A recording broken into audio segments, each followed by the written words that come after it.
Hey everyone, Luke here. Now, before I start talking about the chapter this week, I just want to say one very quick thing. So, as you guys know from my Dr. Stone reviews, or just about any of my videos that I've talked about, last year and 2 years ago we lost Poppy 2 years ago, and Maisie last year. So those were some very depressing times. But as the old saying goes, with one door closes, another one must open. And as you guys and anyone that's following me on Discord or on Twitter knows that we got a new cat, Gem, tortoiseshell and white. We love her to bits, and since we got her and we had Maisie and Poppy, I figured we might as well get a something memorable to commemorate it. So I got this done. Yeah, a painting done by an artist that I have been watching Dr. Stone and Rise of the Shield here with, Ben Anderson. I'll link his website in the description below, so if you guys want to go and get your own commission paintings and have them sent to you. Really great artist. I just love how photorealistic he actually got these. Yeah, and also got it framed yesterday. So yeah, this painting will be going over there. It'll be going like right up there, so you'll be able to see it in the reviews. Like, it'll be going pretty much somewhere around there. So either way, you will see. Either way, you will see it in the reviews. Like, you'll see it off to the side, but it will be going up there, like somewhere around there. So yeah, that is all I wanted to say. Really enjoyed that. I apologise for the cellophane and it's covering it, making that noise. But yeah, that's all I wanted to say. So yeah. Go and support him. Go and check out his website. Like I said, I'll link it in the description in this video. And thank you, Ben. Really appreciate, dude. And looking forward to meeting you next week. Yeah, I'm actually gonna be meeting up with the artist that did that painting next week because he's coming to Manchester. So we'll have a really good chat then. But yeah, without further ado, let's talk about the chapter.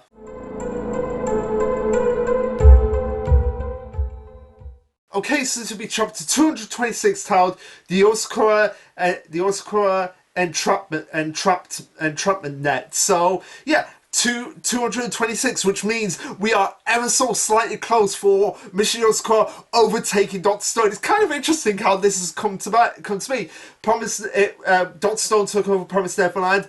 Potentially, Mission Yozakura is going to take over Dr. Stone, and hey, with Witch Watch, that might actually take over Mission Yozakura. Like, I am 100% sure Witch Watch, like, a lot of people are saying with Witch Watch, like, it's it looking like it's going to end soon and all of this, blah, blah, blah. I don't, like, the author has said countless times, like, he'll only end it when he feels like ending, when he feels like he couldn't do anymore. And I feel like he's gotten so much more to do.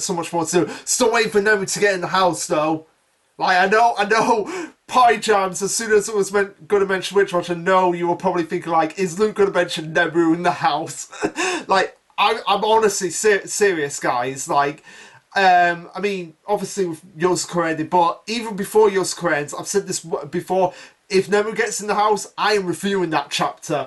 But anyway, onto this chapter, we're going to side tangent. So we're not going to focus on the recap, but yeah, basically, Tyro and Karicho are looking on the behemoth. They're like, okay, we've got to bring it down some now. As Tyro says, oh, Mutsumi was telling me exactly about the massive cake she'll bake for us after this is all over.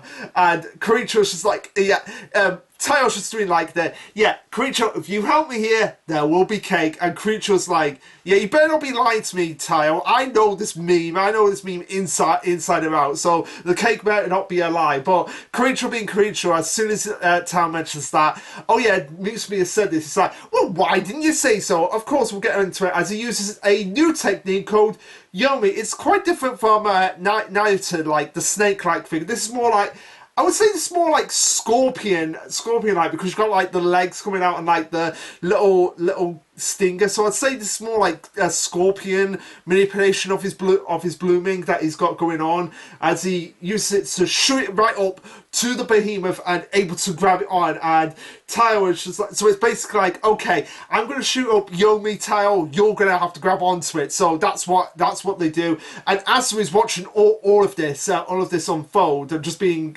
you can't. This is what makes Asa so creepy as a villain. Like, you can't tell half the time, like, what he's actually thinking. Like, all his expressions are very hard to pin down everything. Because he goes on and says, this isn't mere arm strength. He's using a unique tugging rhythm to generate a massive amount of fuel. But this is where we start to see, like, little chinks in Asa's armor, because you see like this you hear this like sound, and you see like a little bit of like a certain like vein, or yeah, it would be like right here on Asa's eye of just being like Taiyo Yozakura, as you see it like just ever inching there, like don't know what this actually means or anything, like whether or not this is an actual vein popping, and Asa just can't express it like Taiyo Yozakura. Before he goes on and says Tsubumi increased power output, and we get to see the condition Tsubumi is in, and it is bad. Like, it is seriously bad. Like, she is literally on death's door. Like, she is like 1% away from dying. She's like literally more machine tree now than human. That's like how bad her condition is in. Like, and we'll find out exactly like how much suffering Asa has put her through during these 5 years when he had Tsubumi, and obviously when he had like Momo was probably dead at this point as well. Like, it's not hard to say that it wouldn't be hard to believe that Momo is dead at this point, considering what we're going to find out about Tsubumi here. So as Tsubumi increases power to the behemoth, Tao notices that it's actually stopped moving, and this is where we get Karicho again, not really being sadistic with Tao, but being more of a tease of like, have you failed as Mitsumi's husband because you're just being lazy here? Divorcer. And Tao's just there like, you distract me, Karicho, stop muttering in my ear, I'm trying to concentrate on this thing right here. And they reiterate to Mutsumi of like, we'll have the behemoth grounded shortly, Mutsumi, don't worry. And she says, okay, understood, Taiyo. You've the service squad, continue as you are, bring the behemoth down mid-level squad, and keep the 4 Asa siblings occupied until Asa is captured. So basically, yeah, that's what these fights are. It's not necessarily like to properly defeat him. It's just like, okay, they're going to be a distraction whilst Tao and Karicho are busy like trying to get Asa down to them. Unless this is what Asa actually wants, but that's for later to find out. So we have them basically starting up the matches, which Party Jam said. Let me actually get up the comment from the last review that Party Jam sent to me. It's just going to take me a few moments. My videos, because there was one. There was one comment. Anyway, based on some discussion, so this is all Party Jam's words, and I know he's going to be watching this. I'm unsure how I feel about these negotiations. It does show the family did their research and know Asa's kids aren't evil, but now we're at a weird point. If they accept the deal, then we don't get the fights, and we know there are many more left. However, if they don't, then the negotiation thing will feel pointless. And yeah, I can kind of see where he's coming from here, but let's work. It can't hurt to try sometimes, and that's what I said. Like, it can't hurt to try. They're basically like, okay, yeah. So guess they're kind of doing like a half and half here. It's like, yeah, we've negotiated with you guys, and we're still going to fight you guys, but we're not going to like actually attempt to get rid of you. It's just all this sort of distraction whilst we get Asa in the frame. So I guess it's kind of like a half and half. So I would be interested to see what your thoughts are, Pyjams, of this development. So yeah, it's time for the Yozakura entrapment net. Title drop. As we see Shinzo and Keigo, like Keigo turns into like a flower, so like they all fight like it's basically a wonderland. Shion and Nano is basically like a fantasy element, and I guess Futaba is more like horror, like okay. So I guess these are the fights that we're going with here. So yeah, we have Keigo going on saying the 1,000 Keigo dolls plus a mysterious forest Shinzo built using his Ukuran. It's the Keigo Labyrinth. Interesting enough, I was watching Rise of the Shield here earlier with the Infinite Labyrinth, so I guess this is where they took that inspiration from. Hey, who knows? But they go on and say, Keigo goes on and say, let's kick back in this transforming forest and wait until the fight is. But Kazu, but yeah, is it Kazu? Yeah, it's Kazu. But Kazu's having none of that, as you see him just basically use his flaming sword to dismantle one of the, basically split apart one of these Keigo dolls, so it goes like right through the face of the Keigo doll, and we have Keigo just being like, it's like he's giving this dramatic monologue of everything, and then somebody's coming interrupting me. It's like, hey, don't, hey, I wasn't done talking. Let me finish my performance here. And Kazu's just like, oh, I'll just have to slash them all to bits then. I'll kill the twins and take that ramen too. That's all there is to it. So Kazu's in no way to negotiate. He's just like, no, I'm just going to take everything from you and get my mission done here. Before we have Kei going like, wow, you're nearly as self-centered as I am. I could see us getting on, like, basically trying to be like, hey, we could be best buddies and everything, before Shinzo is just like, okay, Keigo, somebody's going to be getting a smack bottom right now. No egging him on, like basically being like the big brother just being, that's a bad Keigo, a bad Keigo. Now, whether or not Keigo likes this or not, hey,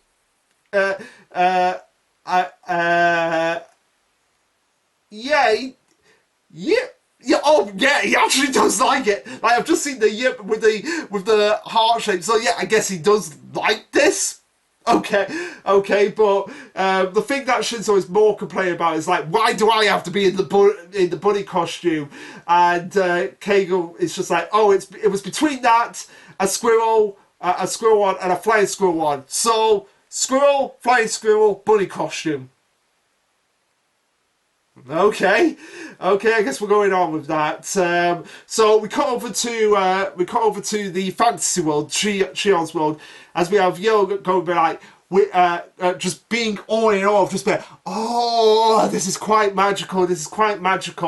And she goes on and says, with my mind hooked up to Nano's nervous system, I can manipulate his cells to perfectly reproduce virtual RPG space. So it's like an RPG Halloween, RPG fantasy world. Hey, I'd be cool for going in that. Like, give it to me, Shion. But that's not what everyone remembers about Shion in this chapter.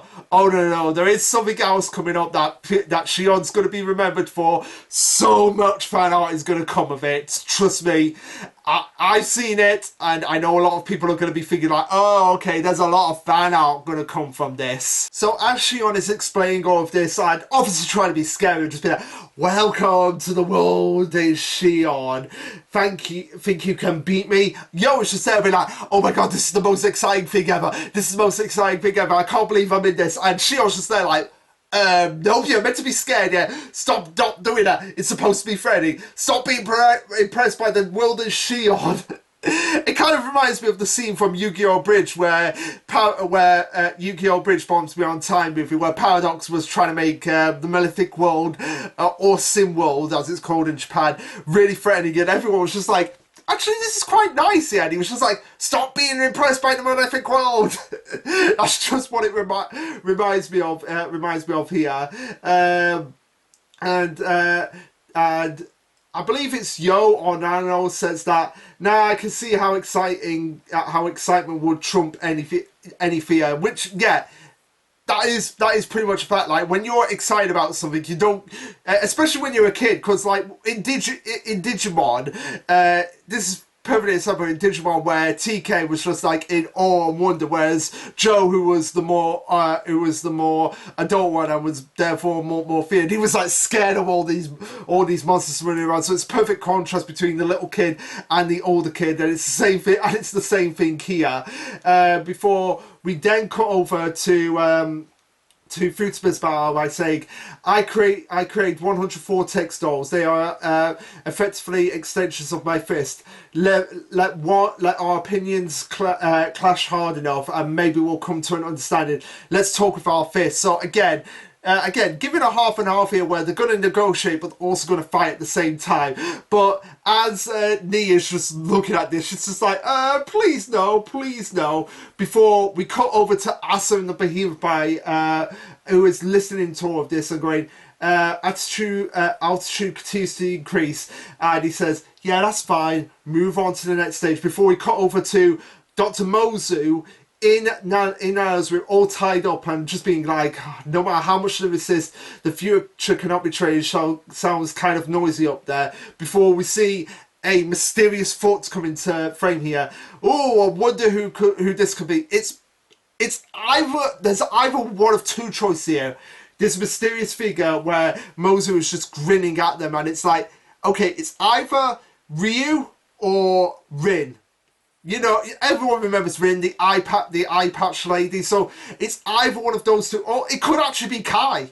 Hey, it could be either one of those three. You just never know. But it's more than likely Ryu, because he's the only one who we haven't seen that's part of Asa's forces at the moment. So it's more than likely gonna be Ryu here. We have Asa reiterating to Yo like, oh, you can play to your heart's content, as we see Yo activating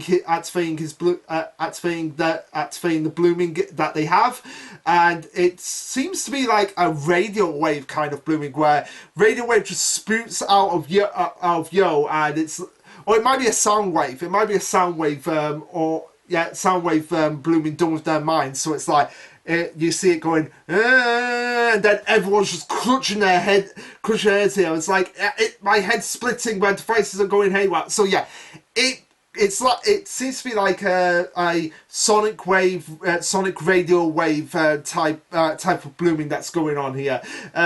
But we do actually get an explanation for it.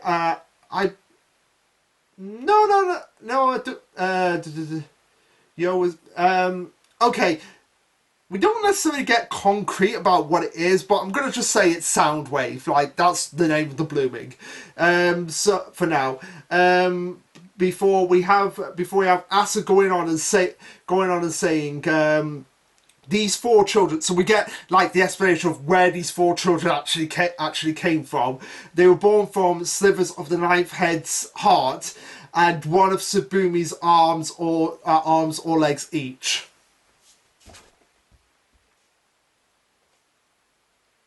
You know how I've said Asa is worse than Shartuka? Yeah, I still stand by that. I mean, Jesus Christ, Asa! Like, I knew he was insane like that, but damn, Asa might very well be the sickest villain in show. Like, I mean, I know we've got the Celestial Dragons and Emu in One Piece, but I think Asa might actually take the cake. I mean, outside of like fantasy element, Shonen Jump manga, I think Asa will take the cake for like sickest villain in a Shonen Jump manga that's not like one of like the major ones, like fantasy. Like, Jesus Christ! So he's not. And I mean, I knew he wasn't above doing this to his family, but he's doing it to his descendants as well. Like, so I guess this means that technically these four are the cousins of the Yozakuras. I mean, I technically, because they were born from slivers of the ninth head, so yeah, I guess they kind of are cousins. So hey, at least we're getting the extended family. But Jesus Christ, Asa! He continues on and explains that Yo was made from Subumi's left leg. Oh my god! I've only just realised because I mentioned Yu-Gi-Oh earlier, so it's kind of giving elements of Yu-Gi-Oh here. Like obviously not because this is insane, but like right arm, right leg, left head. The only thing that is missing is the head of Saburi, which is the 5 pieces of Exodia. And if anything's like a Yu-Gi-Oh reference, it's right here of what Yo's power actually is. Like she holds the power to destroy everything from within. So it's basically like it's Mind Crush. It is Atem Yami-Yugi's Mind Crush. That is what is actually going on here. So yeah, I'm calling it Mind Crush. I wouldn't have surprised me if that is what the official name is going to be. It's just going to be Mind Crush, reference to Yu-Gi-Oh right there. We have Shion going like, oh, so those are brainwaves, right? As we see lots of Nanano's faces coming into the frame, and Yo questions this as she too starts to get her head throbbing. As Shion goes on and says like, oh, I get it now. You can't broadcast your brainwaves, right? Well, we play co-op. I noticed you got some suspiciously well-timed and convenient connection bugs. That tipped me off of what your ability actually is. So I arranged for something to reflect them back at you. A reflective spell, Nano Reflect. So basically, Mirror Force. Like, this is just a straight up Yu-Gi-Oh method. Like, I know Yu-Gi-Oh has elements of RPG, but seriously, like, oh, you have something here that's going to attack. Well, I've got Nano's Mirror Force card that's gonna be sent right back at you. And Nano explains like, oh, she used my is it Nano or no, it is Nano. She used my soul waves to create electromagnetic wave shielding, that's all. Before Yo goes on and says, oh, is this magic? And Shion's just like, yeah, sure, it is magic. Do you really think your cheap tricks can stand up to me, Demon Lord Shion? And this, we're very near the end of the chapter, but this is the moment, like, on page 18, go and look at Shion on page 18 of this chapter, and you'll see just what I mean by, oh, so many fan art is gonna come from this, which begs the question: Shion in this form versus Magical Besia in Gushing for Magical Girls. Who do you think would win in a fight here in these forms? And of course. It will be fairly close to see. Well, I did get an answer from Fex, because as soon as I saw this, I immediately thought of Fex being like, oh, Shion is probably going to be one of those people that Fex want to step on, that want to have them be stepped on by. So yeah, I know Fex probably won't see this, but seriously, Fex, step on material right there with Shion. So yeah, wrapping up the chapter. They say like, oh, elderly Chiyo, and Yo's just like, oh, really? And we have everyone just being like, oh, what was that? I wonder, like, oh, what are you doing? Like, oh, let's get back to the fight before we have Koricho wrapping up the chat by saying, hurry up already, you useless dead rate. Actually, as he's tickling Tile while he's still holding on to this, and Tile's there like, please stop tickling me, and that's where the chapter ends. So. Overall, pretty decent chapter. We're starting to get the fights building up, and like I said, not really traditional fights. They're more like half an hour. So they're kind of, I assume they're going to try and still do the negotiation whilst also trying to fight them, which would be an interesting way to do this battle here. Get around I assume the problems that Pygems had with how it was going in the last chapter. Now the question remains of just being like. What because we've got Ni, we've got Yo, or there was so we got Ni, Yo, and Kazu. So it begs the question of just like because we know what Ni's ability is, its explosion. Now we just need to find out what Kazu's ability is and what Yo's brainwave ability is actually called. I mean, we've got, like I said, we've got an idea of what Kazu's ability is. Like, people have been saying it's Flame Sword, although it might actually have a different name. We just don't know at this point. Now as well, how are these fights going to go now? Like, obviously, we're probably good. Obviously, most of them are going to end in the Yozakura's favour, but I'm still thinking, like, yeah, something else is going to happen, because Asa is always calm. Like I said, you can never tell him. You can never tell with him. But it just seems like, oh no, there's something else that he's got cooked up. I can tell. I can distinctly feel it based on that power with Dr. Mozu. Like, something is gonna come up in the next few chapters. But anyway, guys, what did you think of this chapter? Let me know. Like, subscribe, comment, all that jazz. And this will be Lasherluke signing off. Later, guys.